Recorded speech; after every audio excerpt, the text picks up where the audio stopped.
What's going on, everybody? Welcome back to another Lions video. Now, yesterday we talked about this Detroit Lions team, how good and bad they actually were, talked about the changes that went on, and if the Lions were actually a worse football team this year than they were a season ago. And we also talked about the Lions record on our last live stream. We kind of went through the schedule very briefly and talked about it, kind of gave a win or a loss for this Lions team. And in today's video, I wanted to go through it again. I kind of wanted to go back, do a little bit more research, do another look, do a second look, and kind of go through and really look at what does this Lions team look like? What does this Lions season look like from a Lions fan? How good should the Lions be this year? How good are the Lions going to be this year? And kind of give an early record prediction for the 2021 season. So that's exactly what we're going to do today. We're going to go through the 17 weeks of football the Lions are set to play this season, go matchup by matchup, win by win, and loss by loss, talk about the Detroit Lions in each and every game, and hopefully come to a reasonable conclusion for this Lions team. Now, if you're new to the channel and you are enjoying this Lions content, please consider liking the videos and subscribe to the channel. It takes 2 seconds to do so. It's quick, it's free, and it's easy. So if you could take those 2 seconds to like and subscribe, I'd be greatly appreciative for it. With all that being said, without any further ado, let's get into talking about this early record prediction for our Detroit Lions.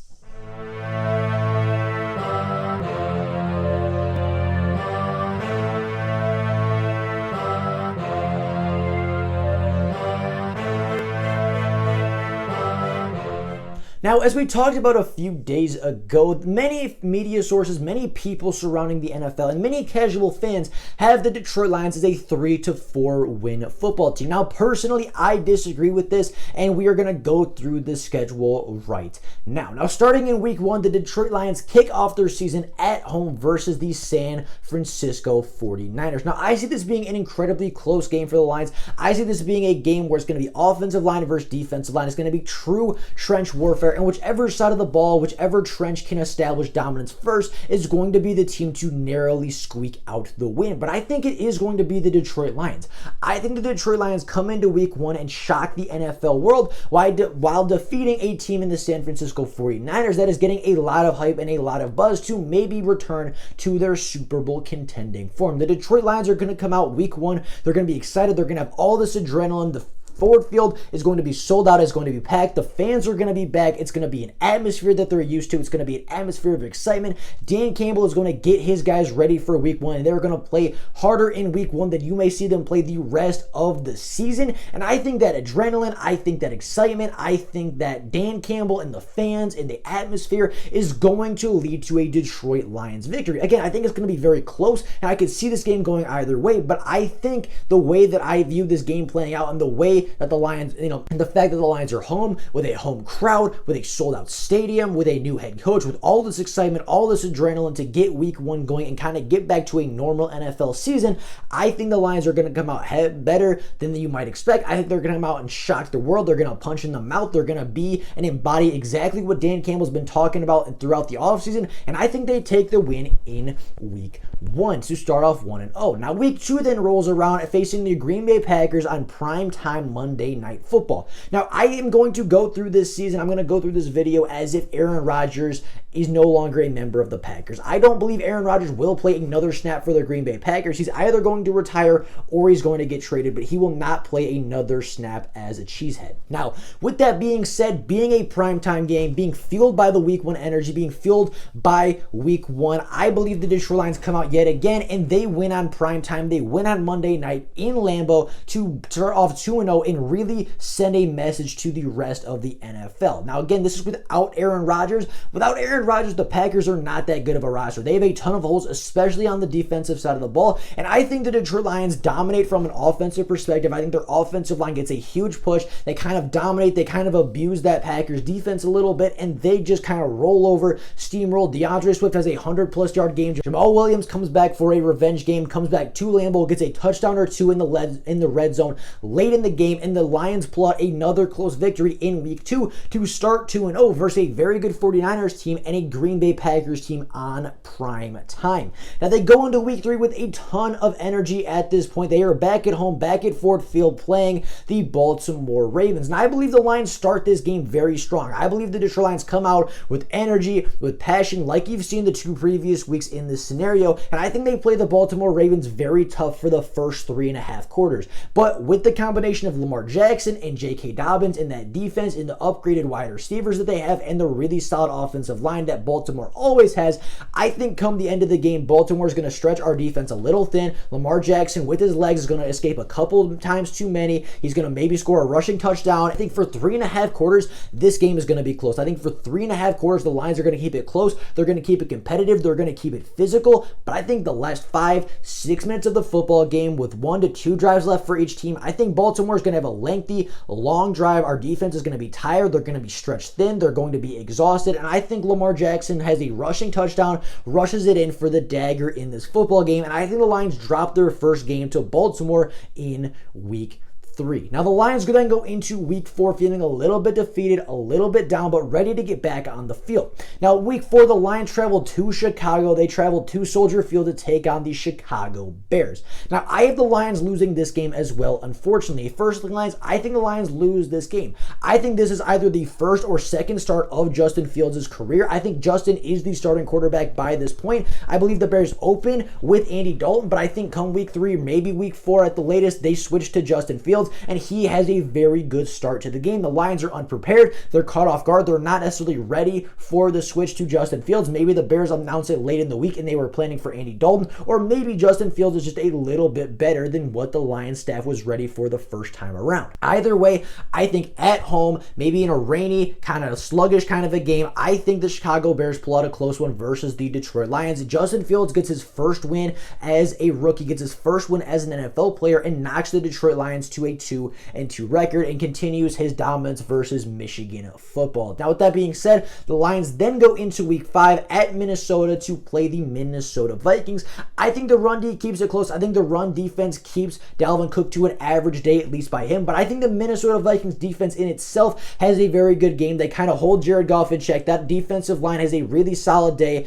I think that they keep DeAndre Swift in check. Young defense grows a little bit more in the first couple weeks of the season, and they have a really good showing versus the Detroit Lions at home in Minnesota with the skull chant, with the skull clap, with the fans going crazy. I think Minnesota pulls out a win versus the Detroit Lions here as well, leaving the Detroit Lions with a 2-3 start. But I do have the Lions bouncing back just a week later. In week 6, the Lions play Cincinnati at home. They're back at home after a long trip on the road in both Chicago and Minnesota. They come back hungry, looking for a victory against a Cincinnati team that did pick higher than them, a Cincinnati team that is not better than them, in my opinion. They should win this football game. It's week 6. The Lions are 2-3. They're hungry for that third one of the season. They've dropped 3 in a row. Dan Campbell's getting on them. They want to win for Dan. They're going to go out and play an incredible game. The Lions front 7 is going to have probably their best day on the year. The Bengals offensive line is incredibly sketchy. It has a lot of holes. Does not have a true bona fide player that would start on this Lions offensive line. And I think that our defensive line dominates. I think we get to Joe Burrow. We shut down Joe Mixon. We shut down the run. The defense for Cincinnati is okay. They have some players for sure, but they're not going to be able to stop DeAndre Swift and our offensive line for 4 quarters. Brashad Perryman gets a big time catch, big time play over the top in the last couple minutes of the game and seals the win for the Detroit Lions against Cincinnati. And then with a lot of fire in their hearts, with the revenge games on their mind, the Detroit Lions head out to LA in week 7 to play the Los Angeles Rams. Now, with week 7 rolling around, the Lions heading out to LA with Jared Goff and Michael Brockers wanting their revenge games, with Matthew Stafford wanting his revenge game. It is going to be a slugfest. It is going to be a good, fast-paced, fun game. The Lions are going to play hard. The Rams are going to play hard. Jared Goff versus Matthew Stafford, the 2 flop quarterbacks from a season ago. Both quarterbacks playing their former teams potentially as a revenge game. I think Jared Goff would have a little bit more against the Rams personally than Matthew Stafford would have against the Lions. However, in the end, I think as a slugfest, offensive line versus defensive line, Frank Ragnow versus Aaron Donald. You have that Detroit Lions front 7 versus a Los Angeles Rams front 5. I think it's going to be a slugfest. I think it's going to be a fun, entertaining, fast-paced game with a lot of points scored. However, in the end, I think LA does prevail. I think Stafford gets his revenge on the Lions. Stafford improves. Stafford plays very well in this game in his first game against his former team. I think the Rams improve. I think the Lions drop a game here. They start 3-4 on the season. Similarly to the Minnesota game, they come back home against the Eagles and they bounce back. The Lions, in my opinion, are a better coach team. At least on paper, they have better talent, they have better coaching staff, they have better players, and they are just a better organization at this point in time than the Philadelphia Eagles. I think the Lions pull this one out pretty easily. I don't think this should be a game where the Lions are stressing a whole lot. Jalen Hurts is an okay quarterback. I don't think he's a great quarterback. The receiving core outside of Devontae Smith is very lackluster and very suspect at best. The running back, Miles Sanders, is solid. He's okay, but he's not a great running back. I take DeAndre Swift over him. Their offensive line is old, battered, bruised, and not very deep. I think that I think our defensive line can get some pressure and get to Jalen Hurts. Again, wide receivers aren't great for the Eagles. Their defense is okay. They definitely have some players. Again, that defensive line is still okay, but nowhere near where it was a couple years ago. Their linebackers are nothing special at all, and their secondary outside of Darius Slay really isn't anything special at all. They're actually probably one of the biggest weaknesses of that football team. I think the Lions should win this game as well, starting 4-4. They then go into their bye week in week 9. They have a little bit of a later bye this year, which is really helpful. Should help the Lions get healthy midway through the season and come back out for one of the hardest 2-game stretches of their season, playing both Pittsburgh and Cleveland. Now, week 10, the Lions travel to Pittsburgh to play the Pittsburgh Steelers away. I think the Steelers take this one. The Steelers have a very good defense. They are Blitzburg. They are a really good pass rush for sure. Our offensive line, I think, is going to have one of their toughest games here versus Pittsburgh. I think TJ Watt gets a couple sacks. Front seven for Pittsburgh gets home a couple too many times. And I think Jared Goff throws a crucial interception to Minkah Fitzpatrick to end and seal the football game. Now, the Lions then go to Cleveland in week 11 to play a better football team than the Pittsburgh Steelers. The Browns have probably the best offensive line in football. They have arguably the best front seven in football as far as defensively. They are a very good football team, and the Browns are what I believe the Lions are going to be in 2023. I think the Browns are a couple years ahead of the Lions, and the Browns the Browns are what the Lions are aspiring to be. The Browns are kind of that benchmark. They're the point where the Lions want to get in the near future. They're building the same way. They're building the same scheme. They're putting all the same pieces. They're putting all the same pieces in place as far as building an offensive line, getting a quarterback that you know you can win with, putting decent pieces around him, getting a running game established first, and establishing a front seven. The Browns are what the Lions are aspiring to be. The Browns are the 2023 Lions. But I think the Lions drop this one as well. The Lions start out 4-6 after the Cleveland game. After week 11, the Lions are 4-6. Not a great football team, but definitely not the worst football team in the NFL. They've kept a lot of these games close. I think a ton of these games are going to be close. Slugfest, offensive line, defensive line games. I don't think a ton of these games are going to be incredibly high scoring. And I think the Lions are going to be very close in a lot of these games, but of course are not going to be able to walk out of every single close game with a victory. Now, even though the Lions start out with a 4-6 record, I do think they turn it around relatively quickly. They have Chicago at home. They're hosting them for the second time of the year on Thanksgiving Day back at Ford Field. It's the second time they've got a chance to look at Justin Fields. I think the Lions take this game as well. I think the Lions improve to 5-6 on the season. They get a second chance at Fields. They're going to adjust properly this time. They're going to have a better scheme in place. Again, second chance, second look at this team, more prep time. They have a home field advantage on Thanksgiving with the fans. I think all of that together, all of that combined overwhelms the rookie quarterback. The line, the defensive line, the front seven gets to Justin Fields one too many times. They force a fumble late in the game, and they walk out of the victors on Thanksgiving Day. Again, another primetime matchup where the nation is watching. Now in week 13, I have the Lions improving to 6-6, getting back to 500 versus the Minnesota Vikings. Once again, a second chance to defeat the Minnesota Vikings, a team that I think they're going to play very close the first time, and they're going to be one or two big plays away from that. The Lions are going to make adjustments. The Lions are going to learn from their mistakes of week 5, and they're going to come back in at home at Ford Field with their fans, with their atmosphere, with their building, and their guys in place with new adjustments, more fixes, more adjustments on the field, and they're going to walk out the victors of that game as well. And then they travel out to Denver. They travel to the Mile High Stadium, and again, I think the Lions win their third game in a row. I think they beat the Denver Broncos The Broncos, in my opinion, have a very solid football team. I think they have a lot of good pieces in place, but I think an inconsistent and lacking offensive line as well as lackluster quarterback play is going to be the downfall of them in this game. I think the Lions front seven gets some pressure. I think they force a couple turnovers off of Drew Lock, and that is going to help the Lions seal the deal and walk out of Denver as a 7-6 football team, whereas just a couple of weeks prior they were a 4-6 football team. Now, with that being said, the Lions then travel to Arizona to take on the Arizona Cardinals. I have them losing this game, unfortunately. Week 15, they're on a 3-game winning streak. They go in, they play very hard. I think it's going to be similar to the Baltimore Ravens game where they're on a hot streak, they're excited, they're fast, they're playing well, they start the game incredibly well, but I think the additions of J.J. Watt, with Chandler Jones coming back, Isaiah Simmons being used a little bit more properly, with Budda Baker being, one of the top safeties in the NFL, I think that the Arizona Cardinals pull this one out. I think some of the defensive additions they made this offseason, as well as Kyler Murray and DeAndre Hopkins, and that whole group just growing a little bit more over the offseason, I think will be a little bit too much for the Detroit Lions to handle. They drop a game falling to 7-7, but bounce back just a week later, going 8-7 versus the Atlanta Falcons. The Atlanta Falcons are pretty much confirmed to be losing Julio Jones, their new head coach, and Arthur Smith, the former offensive coordinator for the Tennessee Titans. His game plan, at least I would project and I would presume, would be more primarily based around running the football and play action. I don't think the Falcons have a team right now that can do that. I don't think they have a team to run the football all that well. I don't think they have a team that's even really similar to the Atlanta Falcons. I think the Atlanta Falcons' first year under Arthur Smith is going to be a little bit of a bumpy ride until they kind of build up that offensive line, build up and get a true stud, bona fide running back for them to carry behind and for Matt Ryan to just hand the ball off and play more of a Tannehill-esque role. I think the Lions take this one as well, moving up to 8-7. They fall the next week going 8-8 in Seattle. They are at Seattle with the 12th man. Russell Wilson is almost impossible to beat at home, especially late in the season with playoffs on the line.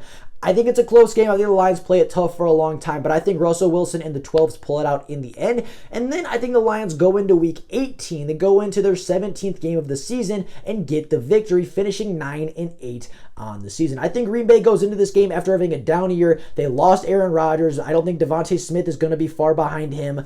They're not going to be a great football team. They have a ton of holes on the roster. I think they go into week 18 feeling defeated, feeling down, missing out on the playoffs, missing out on the division for the first time in a while. They're going to be down. They're going to be feeling defeated, playing a little bit slower, whereas Dan Campbell is not going to allow his team to do that. At this point, the Lions at 8-8 going into this game may be out of the playoffs. They may be in the playoff race at this point. Who knows? They're not going to be defeated. If I know one thing about Dan Campbell at this point, if I can make one thing for sure and one thing that I know is going to happen, Dan Campbell will have his team ready to play on Sundays. He will not allow his team to feel defeated regardless of what record they have going into 18, regardless of if they're going to the playoffs, if they're getting a first round bye, or if they're getting the first overall pick. No matter what is happening, Dan Campbell will not let his team be defeated going into week 18. I think they beat a very worn out, a very damaged, and a very defeated looking Green Bay Packers team to finish the season at a 9-8 record. Now, of course, with that being said, the Detroit Lions in this scenario, in my viewpoint of the season, I have them finishing 9-8 on the season. This is without Aaron Rodgers on the Green Bay Packers. Whether he retires